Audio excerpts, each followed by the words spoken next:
It was bought with £124 million of public money. They called it the Island's Lifeline. But 6 years on from the nationalisation of the steam packet, island businesses are accusing the Manx government of using the company as a cash cow. The problem is the cost of getting here puts quite a lot of people off. A different pricing structure is definitely needed. You knew the answer, but I think it was like, wow, didn't realise quite it was that much more expensive than everywhere else.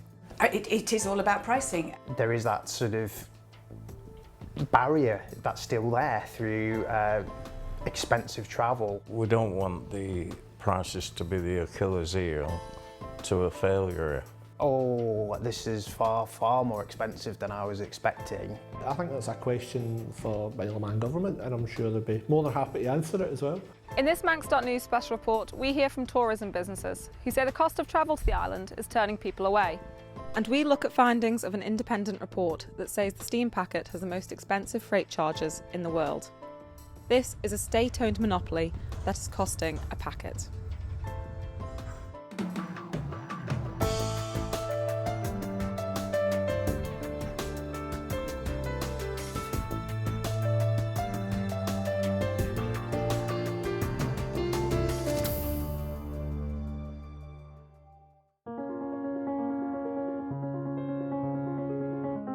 Regular ferry services between the Isle of Man and the UK started in 1830, with the Mona's Isle Company sailing between Douglas and Liverpool.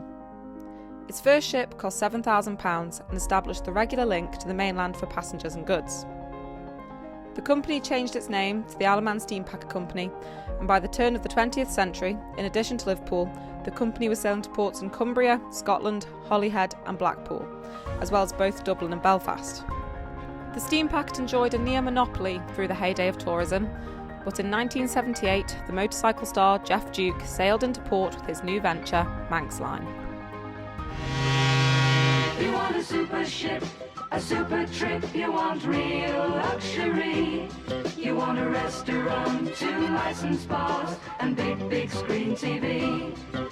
Manx Line offered a modern ship with first-class style seating, air conditioning, restaurants, bars and even a cinema lounge on board the island's first ro-ro vessel, the Manx Viking. Douglas 24241, it's the number you should know. Manx Line, it's the better way to go. Sailing on Manx Viking was a far cry from the old-fashioned steam packet ships that still had drafty decks and wooden benches. Manx Line offered glitz and the glam, and their fares were equally as attractive as their promotional literature.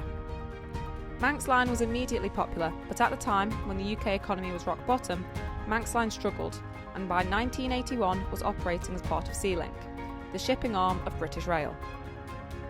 The fierce competition brought both Manx Line Sealink and the steam packet close to collapse, and in 1985, the then privatised Sealink merged with the steam packet in a reverse takeover. The Manx Line brand was retired in favour of the more historic steam packet title, and the company remained in private ownership. 2010 saw another shipping line attempt to compete with the steam packet at Douglas Harbour, but this time it was only for freight. Mezeron had attracted 2 of the steam packet's major freight customers. However, the rival operation was short-lived and ceased in early 2011. Mezeron still operates out of Ramsey Harbour, which has far greater limitations on what freight it can carry. The steam packet was blessed with a monopoly on the use of the government-owned facilities at Douglas Harbour through a user agreement, but a breakdown in relations in 2017 led to the start of negotiations for the government to buy 100% of the company. Less than a year later, Tynwald had voted to spend £124 million of taxpayers' money to take the company into public ownership. Alfred Cannon, who was Treasury Minister at the time of the buyout, said that while many people hoped the deal would lead to cheaper passenger and freight costs, we have to manage expectations. The benefits will be seen in the long term as we develop better control over our sea services, and in time, the money will come back to the Isle of Man. This was the first sign that government had no intention of lowering fares and instead used the shipping company in the same way that many private investors had done so previously, to make huge profits. A recent report commissioned by the Manx National Farmers Union revealed the high costs of transporting freight to the Isle of Man. But it isn't just agriculture that's affected. The high cost of passenger fares is also affecting the tourism industry, an industry that the Isle of Man government wants to grow. Several businesses within the tourism and hospitality sector say that the cost of getting to the island is leading to lost opportunities within the industry. Jamie Stott and John Keggin own a holiday cottage management company. The pair established Island Escapes in 2018 and now manage in excess of 120 cottages island-wide, as well as employing over 50 staff. The people that come to the Isle of Man already are probably of the affluent market, so they're going to come anyway. Yes, they'll grumble about the prices, but they'll come anyway. But I think the point to note is that there's also the untapped market where people are priced out completely for coming to the island. So I've spoken to plenty of people whilst I've been away, and they've commented on the Isle of Man once they've established where I was from, and I've asked them if they've been, and they've said, well, we'd love to come, but it's just too expensive. You know, it's easier for them to put £80 worth of diesel in the car and drive to Cornwall or drive to the Lake District and have a similar experience somewhere else for £500, £600, £700 cheaper before even considering accommodation. Island Escapes aren't alone in their feelings of missed opportunities. It's a view echoed by hoteliers Keith Lord of the Manning Hotel and Tim Bagley, General Manager of the Regency. One of the bars to entry is the price of getting here. And we are not just competing against the northwest of England, we're competing against everywhere basically. People have a choice where they come here, and obviously the cost is an implication. And I think I'm not knocking the steam packet management, because I think that they are tied with the user agreement, and they are tied that they have to give a certain return back to Treasury. Yeah, they obviously have a lot of financial commitment in their investments this last year or so, and I've no doubt Treasury want to get as good a return as possible off them. But you know, we don't want the prices to be the Achilles heel to a failure. We're missing a lot of opportunities with the way it's priced at the moment. I mean, in the hotel trade, I cannot sell rooms that weren't sold last night. They're lost forever. The Manxman has a capacity now for, I think it's somewhere in the region of 960 people. If for all those seats that weren't sold on last night's sailing or yesterday afternoon sailing, they're lost forever. That's an opportunity to bring people over here, and basically you need a pricing structure that reflects that. I mean, in hotels you have either average room rate or occupancy. There's no point having a massively high average room rate with a zero occupancy. You need to have a happy balance. The accommodation providers have all experienced a loss of potential income due to the price of the ferry. They explained how people tend to book accommodation first, then look at how to get here. They say that people are regularly cancelling their trips once they've seen the price of travel to the island. I think one of our biggest frustrations is when somebody finds one of our properties online, they book it online, and then they kind of go to book the ferry, for example, or a flight, and then they go, oh, this is far more expensive than I was expecting, and then they're on to us and go, I'm really sorry, but we just can't afford this, we're gonna have to cancel, or can you do anything with the price? And you know, it is a frustration, because that's lost money being spent in our local economy. These people were going to come, they were going to spend. We know that our visitor spend is high, and that money is going straight into our local economy. We're losing that, and that's, I think, a big frustration, really. We could be seeing far greater visitor numbers than we already do see. Well, I've seen people book. If you're coming to the Isle of Man, you either book the travel and the hotel. I've seen people who've booked the hotel with us, they decide to stay at one of our hotels, but then they cancel because they've seen what the cost is for a car and 2 passengers. That isn't anecdotal, that's factual. And in the most ideal world, what would be the biggest help to the tourism industry? Because obviously you do have within our island plan, we really want to boost the numbers of tourists coming over. What do you think would really be the best help towards that? Dynamic pricing, really, and market it, just market the product well. We're in competition, as Tim says, not just with the Northwest, but all over the world now. Even cruise lines, I mean, some of the deals they do are absolutely incredible, probably lost leaders, but they try and fill the ships. So we have to try and fill hotels. Businesses are questioning the ownership of the company by Treasury and what role it plays in influencing pricing. I think one of the key things now is the ferry company, the steam packet, is owned by the taxpayer, the government, and it isn't owned by a private equity business. So therefore, perhaps some consideration should be given to actually what its purpose is, and do we need to be driving the same level of profit? Ultimately, it comes from Treasury. They need to basically give the directive to the steam packet to cost accordingly for the benefit of not just the hospitality industry, but the farmers, the hauliers, and also for the Manx public, the 85,000 shareholders on the Isle of Man. They should be able to get lower fares at certain times of the year so they can get off, and they need to have a dynamic pricing structure. Hotels and self-catering providers aren't the only ones feeling the pinch in business due to high travel costs. Nikki and Nigel Sperring run Albany House at B&B in Peel. Along with running the bed and breakfast, Nigel runs tours for cruise passengers around the island. We're all banging against the steam packet, and we're looking at that it's obviously the steam packet's problem, and probably a great bit of it is obviously theirs, and it comes from the managers and the directors. But I'm sure it's our ferry. The Isle of Man government own that ferry. So Treasury, or people within the right department, should be in a position to say, hang on a second here, we need to either support the ferry or make the decision to say, hang on, we need to get people.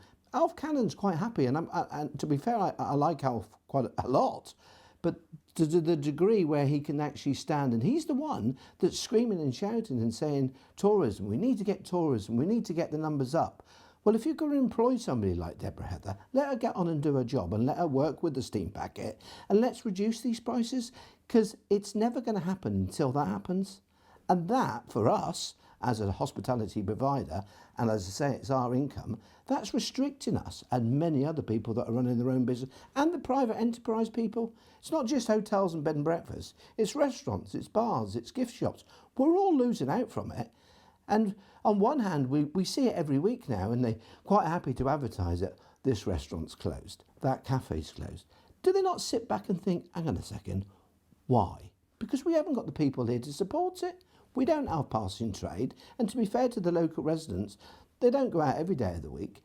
So we seriously need to think of a bigger picture, and it's quite strange that, people from the government speak to me and they hear about my comments on the Manning Line, and they always say to me, well done, Nigel, great, that was really good what you said. We'll do something about it. Economies of scale can impact the structure of ferry fares. But Deborah Heather, CEO of Visit Isle of Man, claims this is less relevant when the company is in public ownership. And I think the thing for the economy is that the visitor spends, on average in a year, last year's average was £580 per person. That's money straight into our economy, and I always think of it, it's cash from somewhere else that's going straight into our economy, supporting our local businesses, supporting hospitality, hotels, attractions, food and beverage, supporting the whole tourism ecosystem, supporting jobs. And that money is not coming because it's been displaced by an expensive trip over here. The other thing is, when people are on holiday, they tend to spend quite a lot of money. So if they actually make the decision to come here, they're not spending that money in the economy because they've already spent it on the steam packet. So it's reducing our average spends as well. The steam packet was bought by the Isle of Man government a few years ago. So they didn't buy they didn't buy 33% of the shares, they bought 100% of the shares. They are the shareholder, they are the beneficial owner. So they bought it to secure the vital lifeline that the island has, and they bought it for the right reasons. But they need to run it not just to make a good dividend for the Treasury, which I know government needs money, but if we can reduce fares, if we can get more people onto the Isle of Man, then if you increase the loadings, you're going to have more people eating in restaurants, bars, staying in hotels, taxis. They're going to be throwing the money into the economy, and the VAT take, I'm sure, will definitely go towards offsetting whatever subvention the government has to do or whatever directive they do on reducing fares. I think everyone knows or everyone realises that when you're on holiday, people are more spend happy.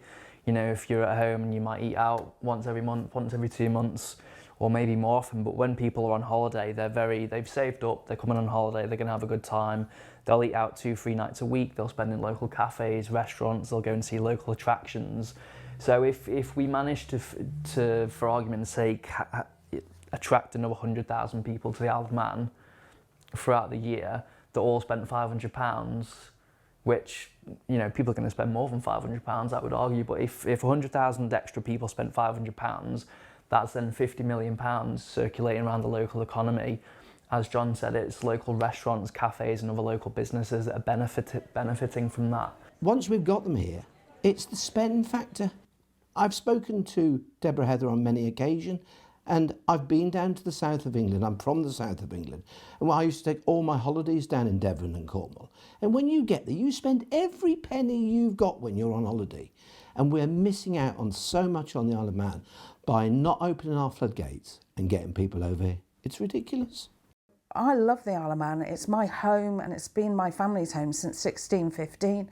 So I want people to come, but the government seem to be holding us back because they're not supporting us with giving us decent pricing for the ferry and getting an airline that is, you know, really good and, you know, people aren't getting put off by it being cancelled. And people want to come, but they don't want a 5-day offer. They want a 7-day offer. Or why don't we push out and give a 2-week offer on the ferry? Because they come on the 5-day offer because the week's too expensive. So they do the 5-day just to come and have a look, go how wonderful it is and how much there is to see and do, but then just don't stay. I mean, it's not owned by New Zealand pension funds anymore. It's owned by the Isle of Man. So it should be run to the benefit of the Isle of Man and to the Isle of Man economy. The tourism sector was not alone in hoping to see improvements in pricing from the Isle of Man Steam Packet Company when it came into government ownership.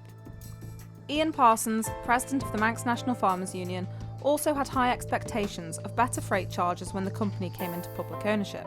I suppose the hope was for not just for the agricultural community, but for all of the Isle of Man, that they would look at the bigger picture and we could try and stimulate the whole economy of the Isle of Man by possibly reducing rates. You know, we're seeing, tourism is nothing like what it once used to be. That maybe that could be stimulated. We've got manufacturing on the Isle of Man, which I'm sure they're, like the agricultural industry, one of their biggest Achilles heels is getting the products they manufacture to market. So, you know, the hope was that the government would see the whole bigger picture. However, industries across the Isle of Man have not seen any improvement since the company changed hands. The agricultural industry is struggling and relies heavily on the boats to export their product, but the costs are still crippling.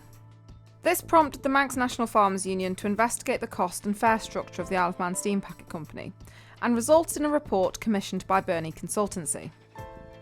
What we tasked our consultants with and what we feel they delivered was not just a comparison of costs, but a comparison of different models and how effective they are around the world and how governments in different jurisdictions approach that service and how they support it, and how potentially that could translate to the Isle of Man.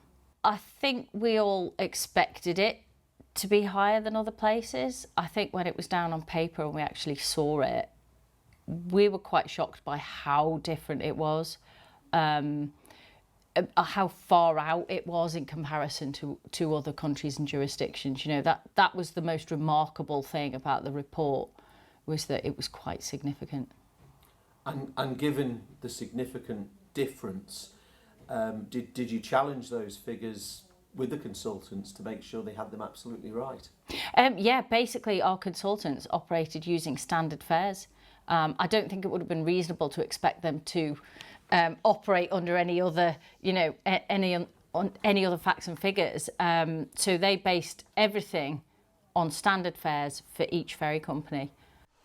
The report highlighted that the Isle of Man Steam Packet Company is amongst the most expensive in the world. Well, I think it's a case of we all knew the fares were expensive, but I think everybody was quite alarmed when they saw it specifically in the graph sections of the report, just how much more expensive it was to anywhere else it was compared against. It was quite eye-opening and really was, something you sort of, you knew the answer, but I think it was like, wow, didn't realise quite it was that much more expensive than everywhere else. What's been most useful for us is to have that in a graph form where it really identifies the difference in charging between our route from the Isle of Man to Heysham. We based it on Heysham, and other countries and what they're charging per mile, whether that was for the 12-metre lorries, 17-metre articulated lorry, or trailers, across the board, they came out significantly higher than anywhere else.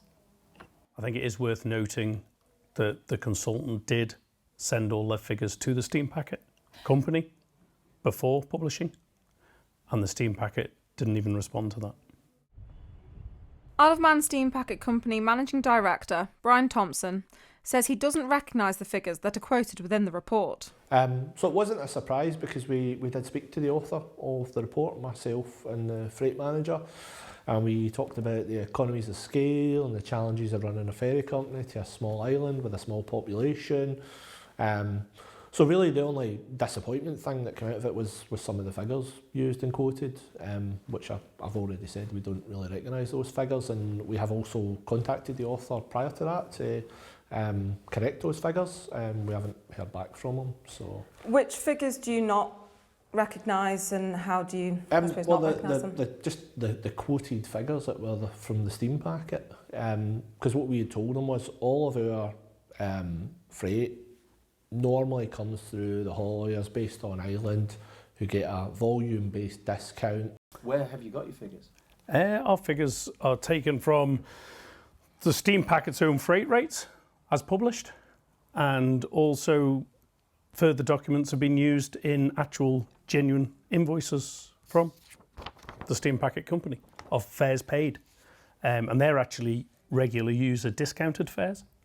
So the genuine fares that the industry are paying that's been used in the report. So even discounted, you say they're still rather high? I think, as you see in the report, they're exceptionally high compared to any other jurisdiction or any other shipping company. The steam packets say, they don't recognise these figures. What would you say to that? I would say that the figures are based on the steam packet's own standard freight fares. There'll be a slight discrepancy when it comes to the fuel surcharging, but that won't make a significant difference. So if they would like to come back with some different figures, then we would review. But at the moment, they haven't come back with any alternative figures for us to discuss. The only bit I don't quite understand is when I looked at the report and I looked through the figures, and then I looked at the freight rates that are set by yourselves, and then added on the fuel surcharge. Those figures added up, so I'm just not 100% sure which figures on. Well, that's clearly where he's got the figures from. Yeah. But that's the book rate, if you like, so we have to publish that figure because it's in the sea services agreement that is the figure. But actually, for exporting goods, we'll give a discount. Okay, and why are the freight fares much higher per mile than other ferries across a range of distances, and distances that are relatively quite similar? So it's probably due to the economies of scale, as I said, living on a small island with a small population. We have small ports as well, the boat's a certain size. So if you get a bigger boat, you can afford to take freight cheaper. Brian Thompson says that anyone is welcome to go to him regarding fares and see what reduced fares are available. I've already said as well that there isn't any producers who have spoken to me or my freight manager about exporting goods. And if they did want to come down and have a chat about how we could make that viable, because we'd much rather have the business than not. So, we're not going to price ourselves out of that market. So that hasn't happened. I haven't spoken to anyone, even though, as I said to you before, I live up north. I know some farmers. They can come and speak to me informally if they like, and we will try and put something together for them.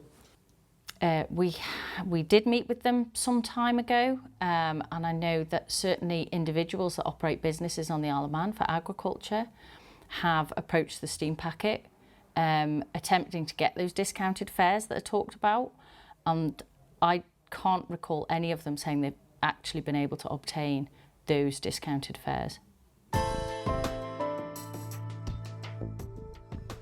Scott Gallagher, Chief Executive of DEFA, is behind the Farmers Union and understands the trouble facing the sector. He explained how he understands and stands by the farmers that are trying to make progress with the steam packet and Treasury and hopeful for a road haulage equivalency scheme. That is an issue that people have raised with me.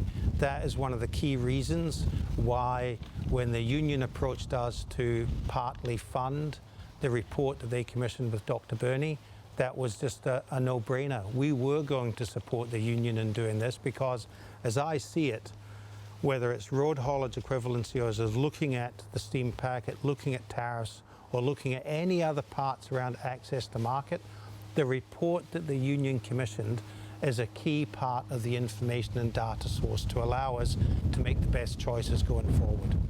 In principle, would the steam packet support a road haulage equivalency scheme? I think that's not a question for the steam packet. I think that's a question for the Isle of Man government, and I'm sure they'll be more than happy to answer it as well.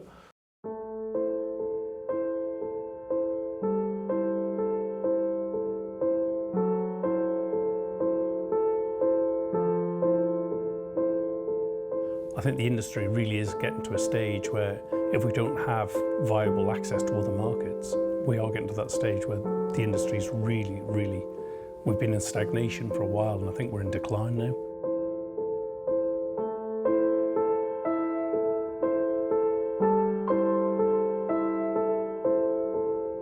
I really fear for the industry if we don't have opportunities to access those other markets, and also opportunities to try and reduce our high levels of costs of production.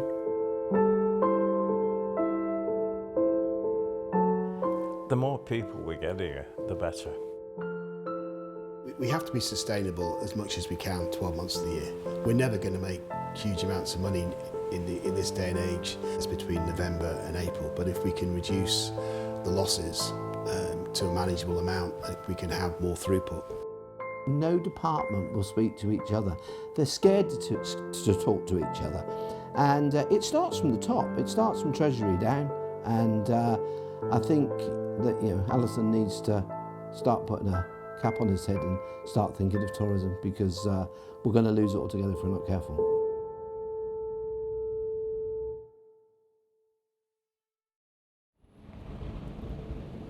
The Treasury had originally agreed to take part in this programme, but insisted we submit our questions. However, officials and the Treasury Minister have now declined to be interviewed.